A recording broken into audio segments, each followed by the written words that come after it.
Program is intended for listeners who are blind, have low vision, or have another print disability, which makes reading, holding a book, or turning a page difficult or impossible. The content is copyrighted by the respective publishers. For more information, please visit us on the web at nfradioreading.org. So hello, this is Fran McNamara, and for the next hour, I'll be reading from the January 30th through February 5th, 2026 edition of Buffalo Business First, right here on the Niagara Frontier Radio Reading Service. And I'm looking at the cover. It's really a very impressive picture. It's the, it's certainly, I don't think a plane would fly this low, so I'm thinking it's from a drone. And it's a picture along the Niagara Thruway up there just as you pass Riverside. And there's the big plant next door there. And it used to be GM for years. It says, a former Sumitomo executive is leading the effort to transform a century-old plant into a modern industrial park with implications for the region as a whole. And really very, very impressive. I mean, you can see all the way to heading towards, oh my gosh. I better put my specs on, but it looks like we're in the horizon there. Very beautiful picture. An impressive looking plant too.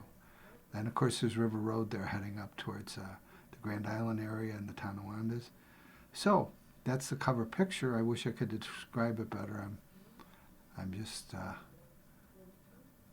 at a loss for words just how impactful it is. Very industrial. You can see the older of the building, or the older of the main buildings, but the rest built around it as they kept adding things to it. And it mentions here on the cover page, the list. Need a property manager or real estate loan? Start with these firms. And the list, oh boy, there's going to be two lists. One is on page 16 and one is 32 and 33. Then hospitality. Richardson Hotel returns to its roots. The historic building's new manager is The historic building's new manager is undoing changes made by its previous one. And that's Tracy Drury on page 4. I bet we'll get to that. And finally, what's still open at Boulevard Mall? Amid news of another lost tenant, what does the future hold for the Amherst site? And that'll be Lee and Bunny on page 5. So now we go to page 2, and this is always first things first. And Joanne Drilling from the Business Journals has written us an article entitled Consumer Sentiments Are Shifting. Here's what they look like in Buffalo. Okay, so Joanne writes, consumer sentiment saw a broad-based decline in the fourth quarter of 2025, suggesting systemic economic concerns may be to blame as opposed to isolated regional declines. And even wealthier Americans in what's being viewed as a K-shaped economic recovery may not be immune. Local consumers' sentiments dipped in the fourth quarter, though they remain higher than they were in the first half of 2025. That's according to the Metropolitan Consumer Sentiment Index, a quarterly index published by American City Business Journals in partnership with global design intelligence company Morning Consult. The index tracks consumer and business sentiments in more than 40 major metro areas based on more than 5,000 daily interviews. The Buffalo-Cheektowaga area scored 95.61, slightly down from the third quarter of 2025's 96.4, with year-over-year drop of 0.43 points. It remains above Q2's 2025 score of 94.7 and Q1 2025 of 94.6. Scores above 100 represent positive sentiments. The Buffalo metro area has only crossed into positive territories 3 times in the last 6 years. Quarter 2 in 2021 with 101.3, Quarter 1 2020 107.1, and Quarter 4 2019 and 110.6. The broader nationwide changes in consumer sentiment in the fourth quarter came after Morning Consult chief economist John Lear warned of a potential calm before the storm at the start of the fourth quarter. Now, the national picture, we have Nashville, Tennessee, had the strongest consumer confidence index score for the fourth quarter at 105.9. That's up from 102.1 in the third quarter. Other metros with positive sentiments include Birmingham, Alabama at 104.89, Jacksonville, Florida 102.83, and Houston with 101.79. Cities throughout the South and West, some of which have been buoyed by an A1-fueled surge in the tech market, maintain optimistic outlooks. Residents in smaller metros appear to have the greatest concerns. Durham, Chapel Hill, North Carolina posted the lowest score at 77.49, followed by Providence, Rhode Island at 81.68, Wichita, Kansas at 83.4, and Albuquerque, New Mexico at 82.54. Now, there's a subheading here. K-shaped recovery could falter. Many economists attribute the lag in consumer confidence to the K-shaped model of past pandemic economic recovery. The top half of the K represents Americans with stock market and real estate exposure whose assets have grown exponentially compared to Americans who lack exposure to traditional wealth-building measures and whose monthly expenses disproportionately rise with inflation. According to Lear, data from the first few weeks of 2026 is even more alarming, revealing consumer confidence may be faltering in the top tier as well. That could mean a shift in strategy for businesses that have been hoping that sector would remain resilient. Now, Lear says, and here's a quote from him during a January 12th discussion of the economic expectations for this year, he says, "It is rapidly contracting in the wrong way, essentially with high-income consumer sentiment falling off a cliff. We've seen a roughly 20-point fall over the last few days, the largest fall since COVID. I've spent the last 48 hours diving into this data, and it's a very concerning trend that we have here headed into 2026. Coming out of the 2025 government shutdown, federal employment data was scarce, making economic projections less reliable, Lear says. Morning Consult continued to track employment concerns during that time. Additionally, Lear has followed economic research put out by the Federal Reserve, which found tariffs created headwinds for employment in 2025. He adds, after the tariff announcements, low-income Americans began seeing hours reduced, and that's not quite showed up in the government data. But then, job loss fears among the middle-income group was next, and then the high-income group over the last 3 weeks has really started to spike. Okay. So that's the article by Joanne Drilling. That's First Things First on page 2. And now we go to Power People, which is a regular feature. And there's a dapper young man here. He almost has a Tom Hanks type of appearance, but he has, it looks like he's starting to grow a beard and a very sharp, a dark suit with the grayish, with light polka dot ties, almost a vanilla white shirt. And he's standing at the office of a, looking out, actually, an outdoor building, just fantastic. It's very, very impressive. And this is About the Future. Going where he's needed led him to being CEO. Buffalo Business First publishes three annual power lists: the Power 250, the Power 200 Women, and the Power 100 Business Leaders of Color, featuring the top business leaders in Western New York. Each week we will tell you more about an executive on those lists. And this week it's Charles F. Hunt, CEO of Hunt Real Estate Corporation. Now, this is on page 3, and Lee and Bunny will be posing the discussion topics or areas of concern. We begin. In 2008, Charles F. Hunt moved from selling houses in Boston to leading Hunt Real Estate Corp's expansion in Sarasota, Florida market. He was involved in the decision making to acquire a Florida company and quickly moved into a 2-bedroom condo in the Sunshine State, bringing no furniture with him. Even then, at 26, Hunt was focused on filling a company need. And he says, Charles says, my decision making is largely driven by what's best for the company.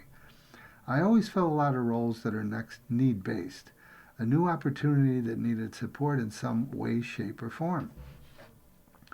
So that mindset has taken Hunt from doing data entry for the family business in his high school years to becoming Chief Operating Officer and in late 2025, company CEO. He is the 4th-generation leader of the family business founded in 1911. The company is one of the oldest multi-generation family-owned businesses in Buffalo. He got his bachelor's degree in management from Bentley University and his executive MBA from University of Buffalo. Hunt and his family company are involved in multiple community programs. He served as chair for Narden Academy's fundraiser in 2026. He lives in Snyder with his wife, 3 children, and 2 dogs. Okay, his Power 250 25 rank is 202, and that was before his promotion as CEO. So, Leon asks, what's something that people don't know about you? I used to spend portions of my summers working on my uncle's dairy farm, up on the St. Lawrence River in northern New York. I did a lot of everything, from birthing a calf to milking cows to cutting hay. My grandparents had a cottage up on the river, and he lived about 2 miles away. So I'd go up with them and then go to work at the farm for free. It was probably ages like 8 until 14.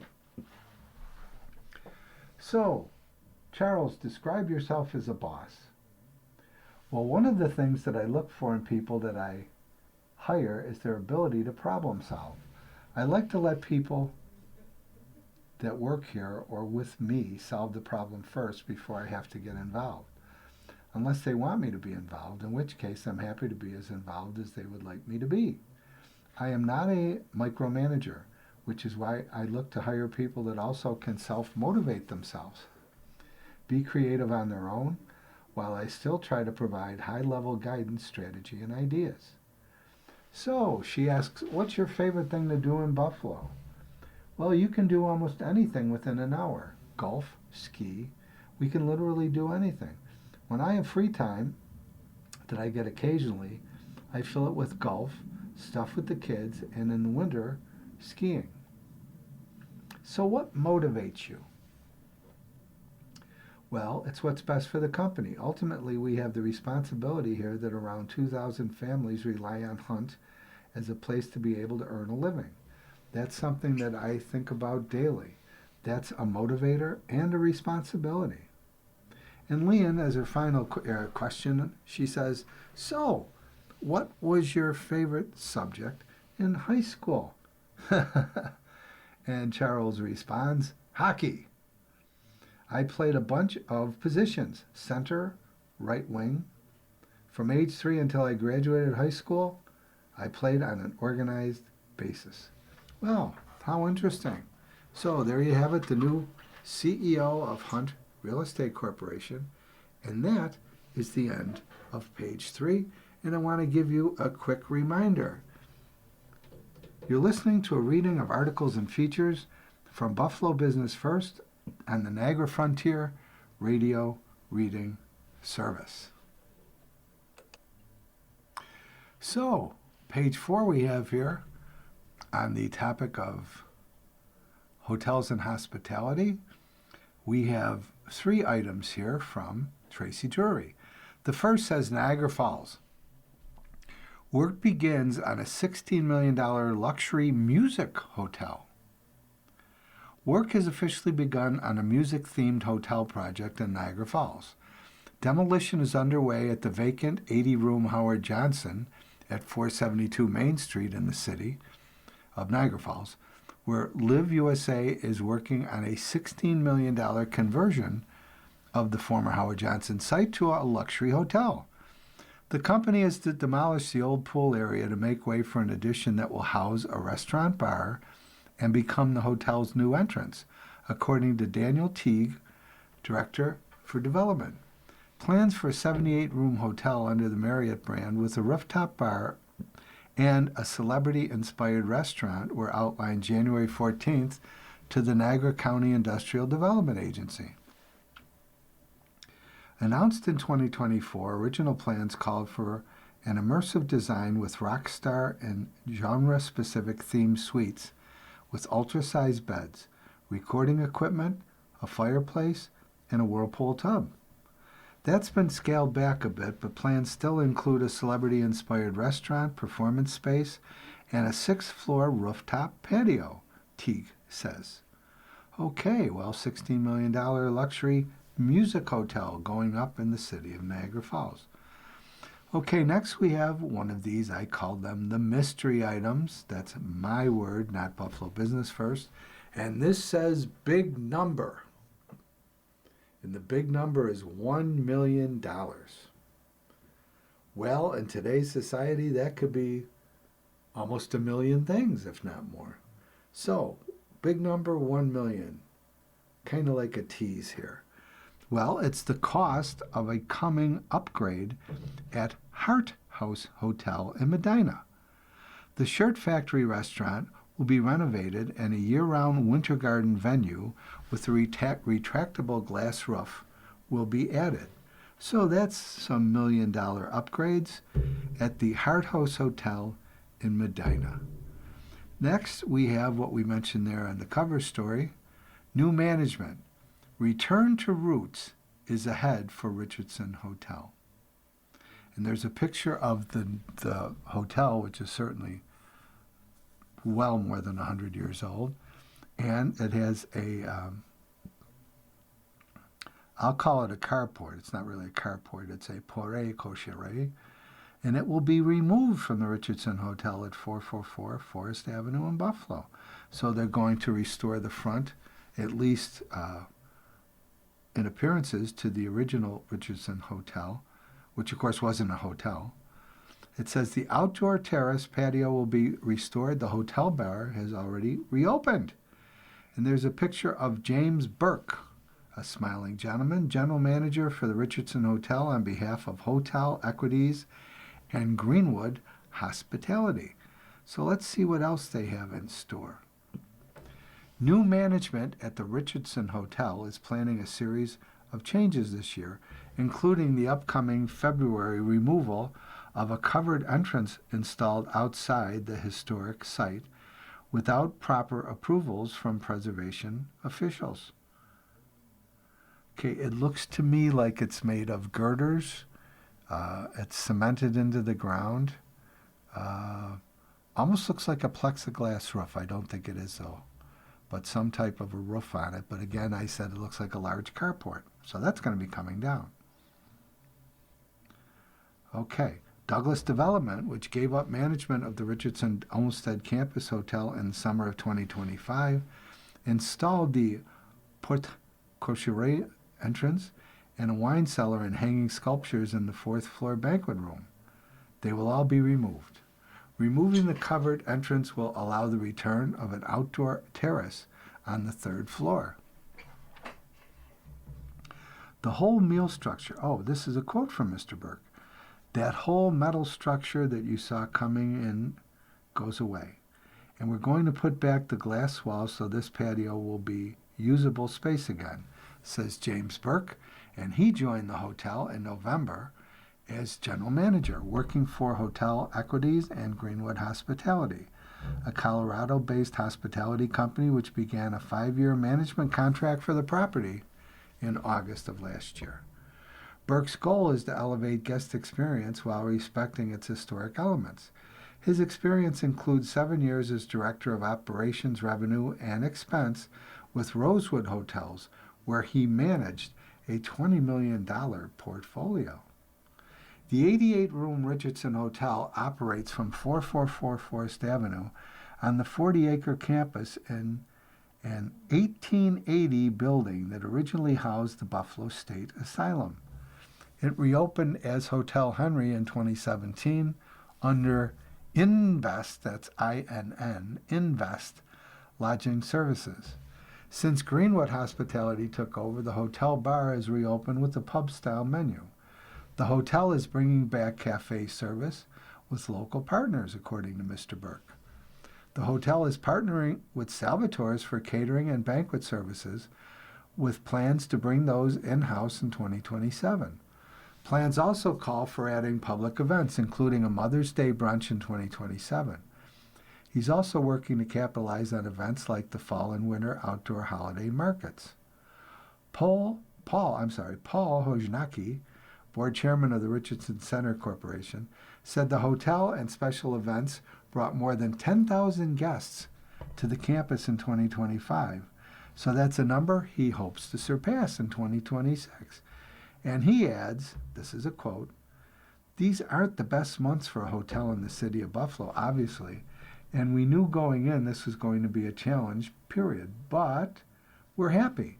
We're happy with the progress we've made, and we continue to work on it every day." Close quote. So working with Greenwood and Higgins Equities, a system and support, Burke said he's focused on improving quality and stability at the hotel, which saw gross revenue fall to its lowest levels under Douglas development. Burke said occupancy has been building, with the hotel beating its budgeted figures for the typically slow December. He said he's followed up daily on 30 to 40 leads and has developed partnerships with Canadian groups and local museums and attractions. The key, he says, is just getting people into this space. And here's a goodbye quote in this article from James Burke, general manager of Richardson Hotel. "We're budgeted this year to do pretty aggressive numbers. If we can get them in to touch, feel, and taste, then they're here for a long-time commitment. We have some great contracts with some great groups that will be repeat business over and over again for us. So that's building the momentum." Okay, so that's it for the article on the new owners and the changes to the Richardson Hotel. And of course, that was Buffalo Asylum, Buffalo State Asylum for many, many years. The building had been built in 1880.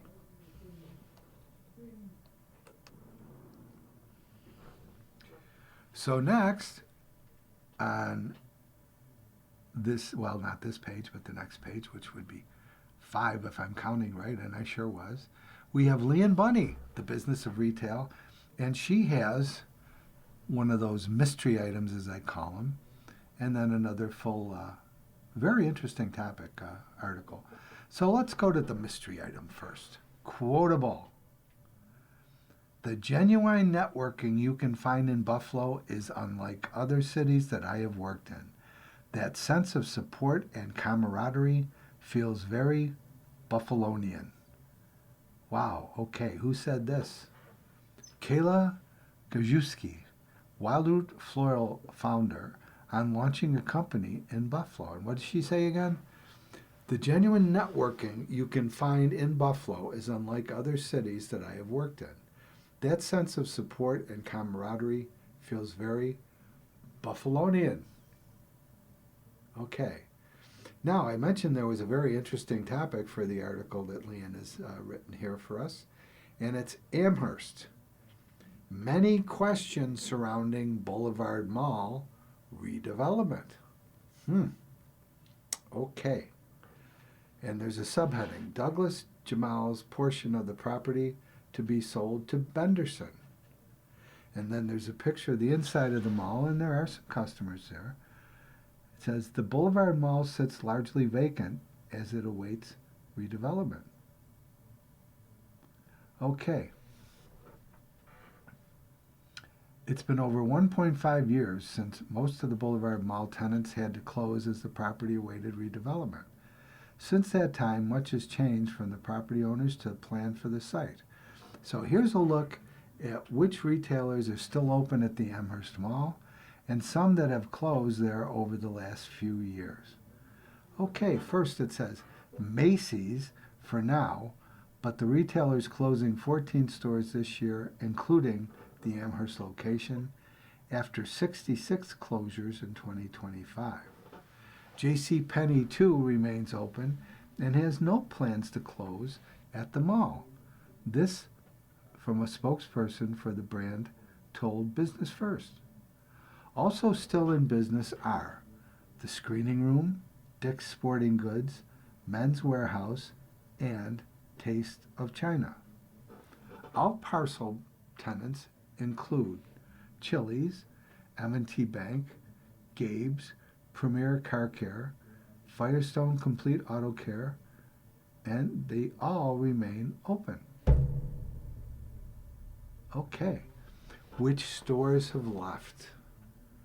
Well, Business First tallied nearly 50 empty storefronts in the mall in December of 2023. In January 2024, H&M closed, followed later in the year with the mall's interior largely closing. TGIF Fridays closed in October 2024. Spirit Halloween temporarily became Spirit Christmas at an outparcel site, but has since closed. So, what comes next? Okay, let's find out from Land Bunny. The transfer agreement spells out a plan to redevelop the site. Benderson Development is in the process of buying developer Douglas Jamal's portion of the property. Once that deal is closed, the town will file with the New York State Supreme Court to kickstart the legal eminent domain proceedings. The town will then transfer the property to the Amherst Development Corps to act as a holding group, which will then transfer everything to Benderson. Benderson then has 9 months to demolish structures on the site. Within 6 months after that, the town must start infrastructure work, according to the agreement. Amherst will also purchase about 16 acres of the site from Benderson's for $8.2 million and issue a request for proposal for 14.4 acres of that to developers for residential projects. The town wants the residential portion to accommodate about 1,500 residents, with options such as senior housing and housing that's affordable for people graduating college. The town will hold on to the remainder of the mall land to go toward a park and infrastructure work. Amherst will also lease a former gym on the mall site from Henderson to use as a community center. Okay, well, that's the end of page 5, and Land Bunny has given us quite a eyeful of what's going on with Boulevard Mall. And by the way, I think it's probably a good time to tell you, you're listening to a reading of articles from, you know what, the Niagara Frontier, from Buffalo Business First, on the Niagara Frontier Radio Reading Service. As my dad would say, you're trying to be cute and you goofed it up. God bless you, Dad. Okay, page 6, startups and technology, and Josh Gully has written the 2 articles on this page, and one is what I call a mystery item, this one being a quote. Okay, here's the quote. With each experience I had, I left, learned something, and came back here to ultimately serve my greater vision and mission of trying to make Buffalo the wonderful and great city that it is and live up to its potential. So let's see, who said that? Well, Olivia Goldstein, CEO of Upstate Venture Connect. And we'll read it again. With each experience, Olivia says, with each experience I had, I left, learned something, and came back here to ultimately serve my greater vision and mission of trying to make Buffalo the wonderful and great city that it is and live up to its potential. Well, good for her. Okay. Now, The article Josh Gully writes, the full article says, Founders. His journey to tech began in an orchestra. And there's a picture of a smiling man here, Ramiro Rabalios, CEO and founder of TUKKI.ai. And he gives his pitch during the 2025 43 North Finals at Shays Performing Arts Center. So he was in that competition. So let's see what happens. Ramiro Robalos followed a long and winding road from South America to New York. The journey included stops as a conductor and orchestra owner in his home country of Argentina, as well as a corporate job in Florida. Now, he's in Buffalo as the co-founder of Tukki AI. It's TUKKI.ai. The platform uses a combination of human expertise and artificial intelligence to simplify the immigration process, which he learned firsthand can be a cumbersome ordeal.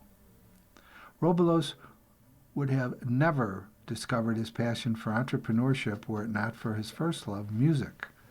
In Argentina, he was part of a tango quintet while pursuing an education in musical composition. When he realized that history's best composers were also conductors, he decided to branch into conducting to improve his composing. Roballo said he later created his own orchestra and formed a music school with 200 students. He became increasingly involved with the business side of music, attracting investors, obtaining sponsors, and so on. Roballo shifted course and pursued a business education. He earned an MBA and then accepted a job with the global consulting firm McKinsey, which transferred him from Argentina to Miami in 2020. He described the immigration process as, and this is in quotes, death by 1,000 cuts. Oh my. What he says could have been a 3-week process, turned into a 6-month process. So, that led to a 2023 launch of TUKKI. It still looks like an I, not an L.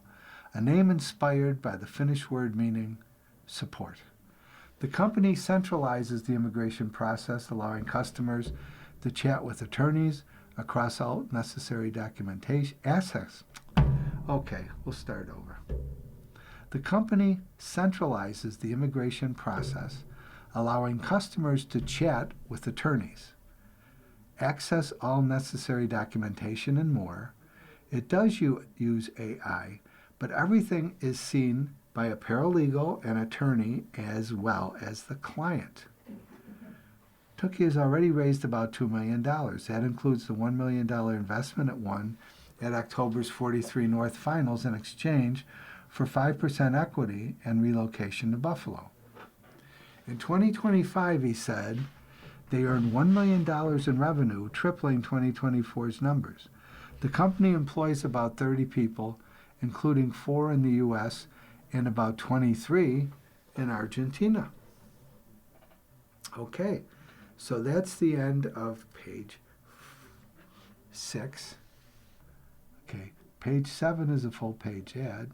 So now, hey, we actually get to that cover story beginning on page 8, and it's under the heading of Buffalo Unlocked. And there's a little hint about the series. It says, how far can the region's transformation go, and what's holding it back? For the third year, Buffalo Business First is taking a close look at how the region can capitalize on strengths and address weaknesses, improving both the local economy and quality of life for the people who live here. We will ask business leaders and other key stakeholders what Buffalo's potential is and how that potential can be unlocked. And then it mentions, we want to hear from you. What must be done to unlock Buffalo's potential? What assets should be utilized? What issues must be addressed? So email Editor-in-Chief Michelle Chioki Adams at MCADAMS. McAdams, that is, MCADAMS at bizjournals.com. Comments may be used in future stories. Okay, so there's a picture of this young man here. Ziad Aswad at the former Sumitomo tire plant in the town of Tonawanda. Okay, and this article is written by Katie Anderson, by the way. For 100 years, one Tonawanda factory was filled with the raucous sounds of hundreds of employees at work. The racket of machines, the cautionary honking of forklift drivers, and the steady hum of tires being made. Hearing protection once was required on the plant floor at Sumitomo Rubber USA. Now walking through the corridors in empty manufacturing space, you could hear a pin drop. The 1.9 million square foot tire plant sat quiet for more than a year after closing with little notice in November 2024. The plant had just celebrated its 100th anniversary a year prior and was in the middle of a $140 million investment in facility and equipment upgrades. It's a familiar silence for many Rust Belt cities that have felt the blow of major plant closures and subsequent layoffs. The closure brought collective worry here that another large industrial site would sit empty for years, a lesser version of the Bethlehem Steel site, and circle through multiple ownerships while politicians and stakeholders batted possibilities back and forth. The future of the site is about far more than just one manufacturer in one community. Jobs, tax revenue, and a century of industrial identity hung in the balance. Now, a former Sumitomo executive and a team of 20 engineers are doing everything they can to make sure the plant's legacy as an economic driver continues for another 100 years. Okay, now let's take a look here. It says the story's going to continue on page 10. But there's a little addendum here. Okay, well, we'll do this first. The brink of transformation. Sumitomo employed 1,550 people and had a reputation in the region for offering good benefits and pay. It was one of Tonawanda's largest employers and part of an industrial ecosystem on River Road that got its water from the Niagara River and supplied it to other plants in the area. Mr. Aswad had worked there since 2011 and was general manager under Sumitomo now. He's created the executive vice president. Oh, I'm sorry. Okay, I'll read that again. Mr. Aswad had worked there since 2011 and was general manager. Now he's the executive vice president of U.S. operations for Hua Fong Industrial Park, the local operational subsidiary of Hua Fong Rubber. The Taiwan-based rubber company in October announced plans to purchase the site and reinvent it as an industrial park. The sale is expected to close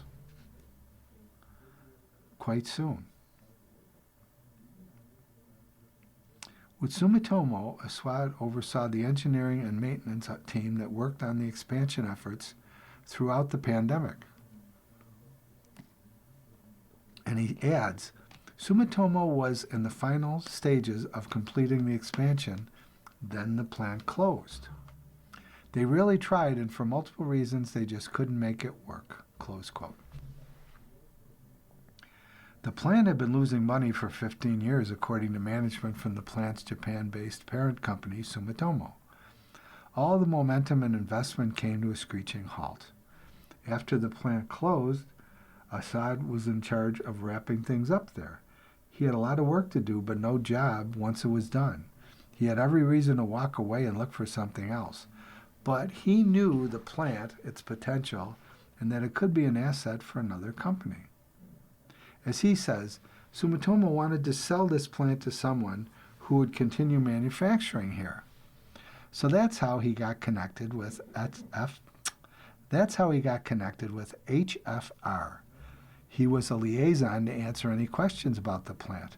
Sumitomo decided to pursue a deal with HFR because, as he said, they had a vision.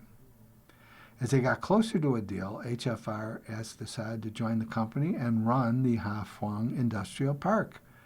And he, a University of Buffalo graduate who lives in Clarence, says, "My family is here. I have young kids, and I don't want to relocate my family. This was an opportunity for me to continue a lot of hard work we've done. It was very personal to me because I did a lot of work in the plant, and I know its capabilities." Haiphong, that makes a variety of rubber products for power sports, bicycles, and vehicles, plans to take up about 400,000 square feet of the plant. The rest will be leased to other manufacturers in rubber, adjacent industries, and beyond.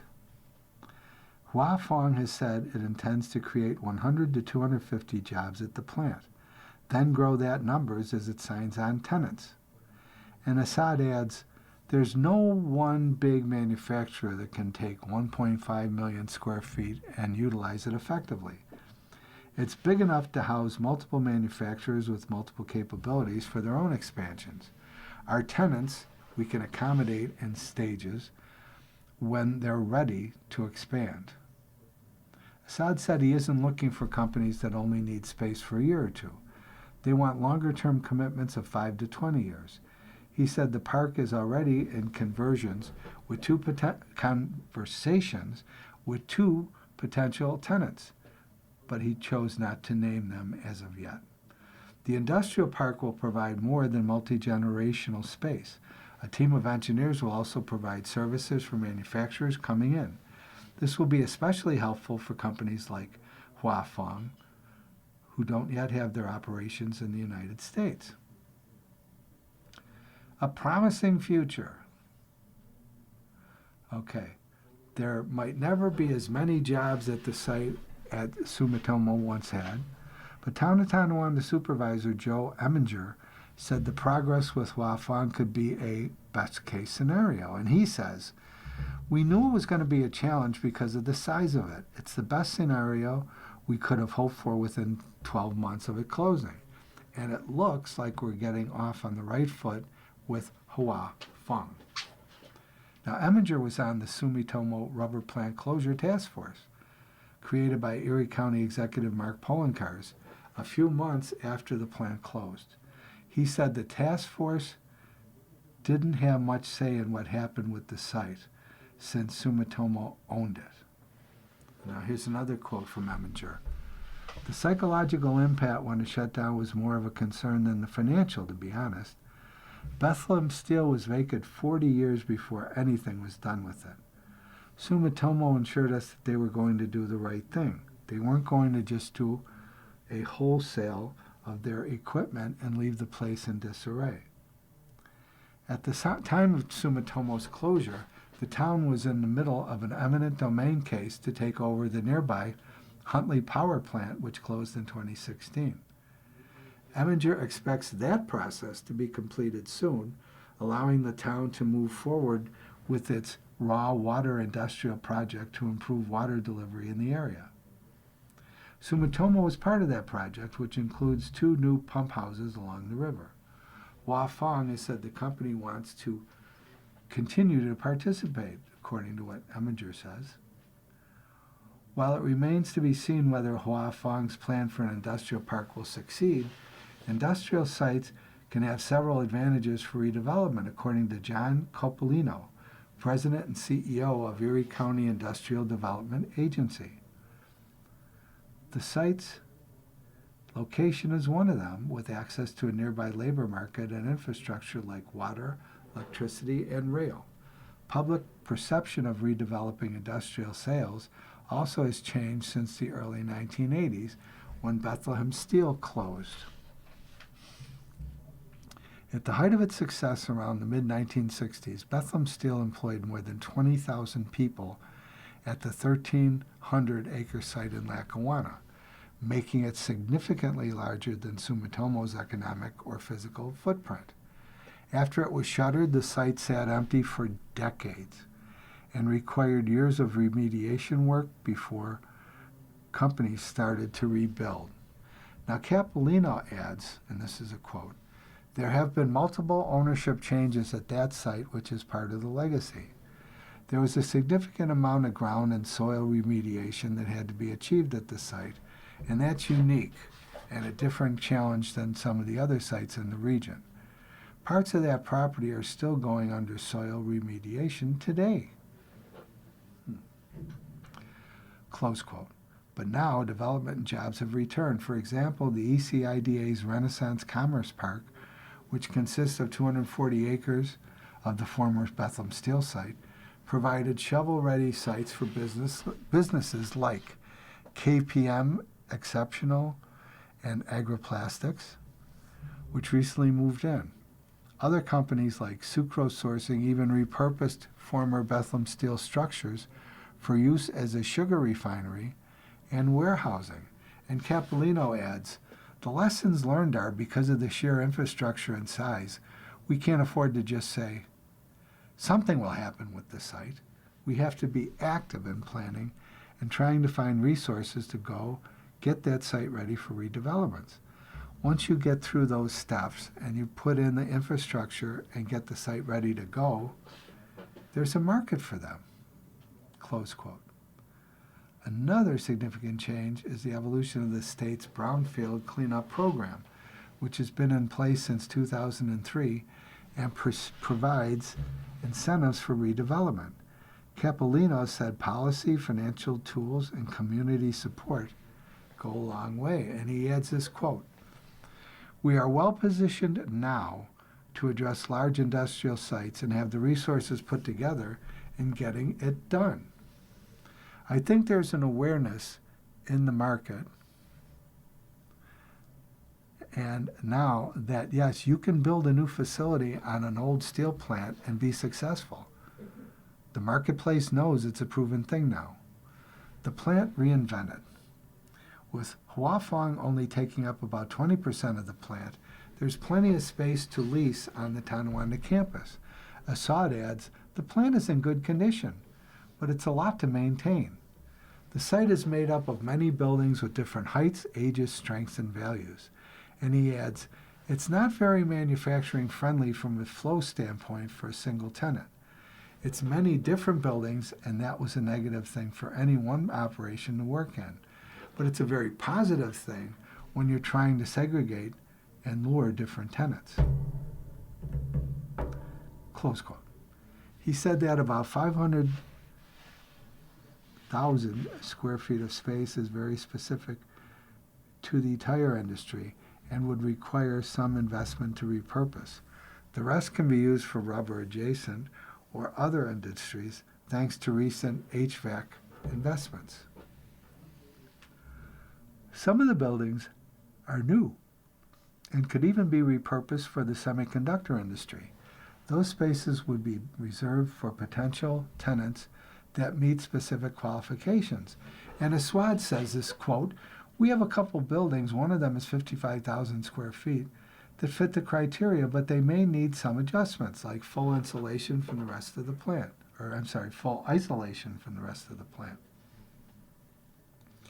These are investments we're looking at, and that's why we're interested in partnerships with people who bring long-term jobs." Close quote. Buffalo may start to see these job listings by the second quarter, Assad says, depending on when the agreements are finalized and tenants move in. For a site like Sumitomo, Assad said the timing of the closure during a national push for more manufacturing in the U.S. was key, and he offers this final quote in the article, "Nobody wants to see jobs lost or a building that sits with nobody maintaining it. Everything around us during that period of time was all supportive of manufacturing. I can tell you, manufacturing is coming back." So that's the end of page 12. And let's see now, there's a little quote. The cover story continues now, but they're going to shift focus in a second. But it's got 1.9 million, a mystery number. 1.9 million square feet in the former Sumitomo factory in Tonawanda, Huafong. Rubber plans to take up 20% of that space and lease the rest to other manufacturers. And by the way, You're listening to a reading of articles and features for Buffalo Business First on the Niagara Frontier Radio Reading Service.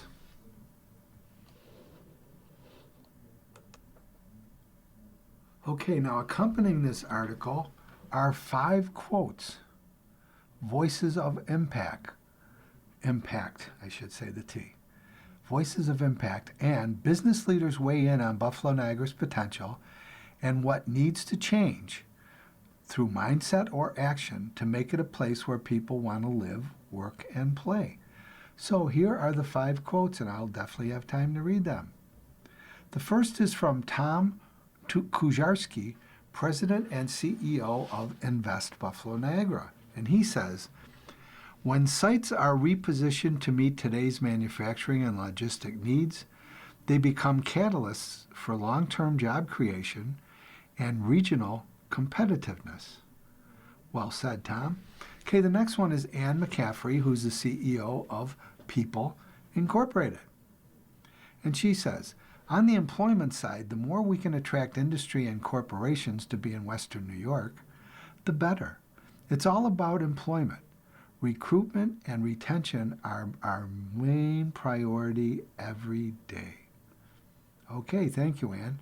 Then we have Brendan Mahaffey, who's the Vice President of Operations for the Niagara Frontier Transportation Authority. And he says, while there are good examples of repurposing led by the private sector, the public sector still plays a significant role in these situations by providing financial and other types of support. Professionally driven public-private partnerships are the key to unlocking Buffalo's full potential, the potential when it comes to repurposing industrial sites. Okay, so that was Brendan Mahaffey. Next we have Kevin Nephew, the CEO of Seneca Gaming Corporation. So he says, to unlock our potential, we need to work collectively, and that means partnering between all government organizations, not just state, but local and national, but work together to drive economic growth in the area. Okay, and that's Kevin Nephew. And finally of the 5 quotes, the final of the 5 quotes, I should say, is from Elizabeth Wake, CEO of Best Self Behavioral Help. And she says, it's really getting different voices at the table, getting people together and getting people aligned on a common vision. If everyone hasn't bought into it, people are going to continue to do their own thing. I think it would be bringing leaders together to really get people on the same page about what the future of Buffalo is and should be. Okay, and that's Elizabeth Wake. So there you have 5 people, and a very interesting one from Invest Buffalo, one from People Incorporated, one from the NFTA, one from Seneca Gaming, and one from Best Self Behavioral Help, with their own take on what's needed in order to, let's say, rejuvenate places within the Buffalo area that may otherwise be abandoned and become part of the problem, even more so.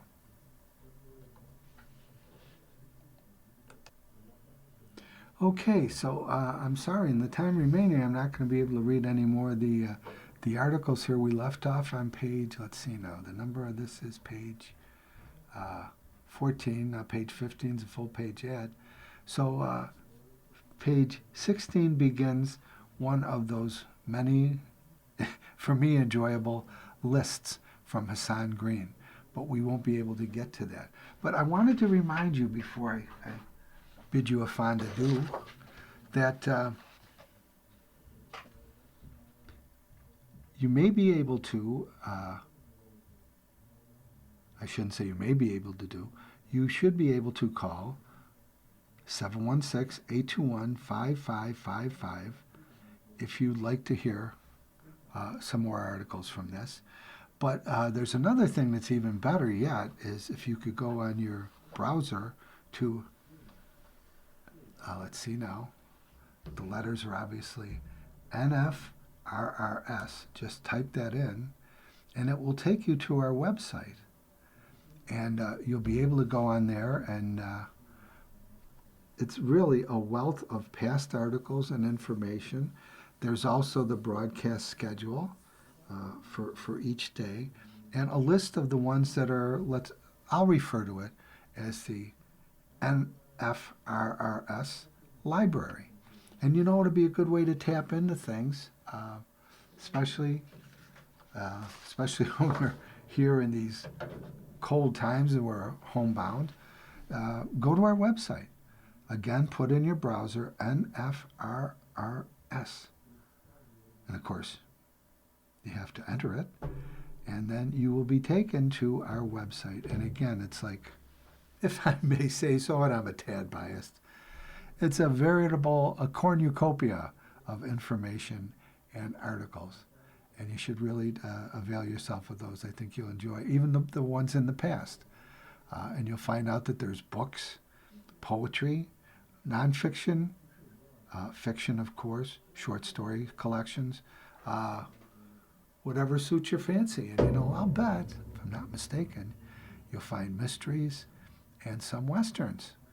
And, of course, many, many nonfiction books on government situations, agriculture, things like that. So, again, I like this word. It's a cornucopia. But speaking of corn, I have to say my adieus now. So what I'd like to say is you've been listening to a reading of articles and features from the January 30th through February 5th issue of Buffalo Business First. And we read from Buffalo Business First every Wednesday at 7. Your reader has been Fran McNamara, and I thank you so very much for listening. Coming up next in the Niagara Frontier Radio Reading Service, we have Time Magazine. At 8 o'clock, we have the New York Times. And following that, at 9 o'clock, we have Discover Magazine. Stay with us for these readings and more throughout the day. Thank you for listening.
The following program is intended for listeners who are blind, have low vision,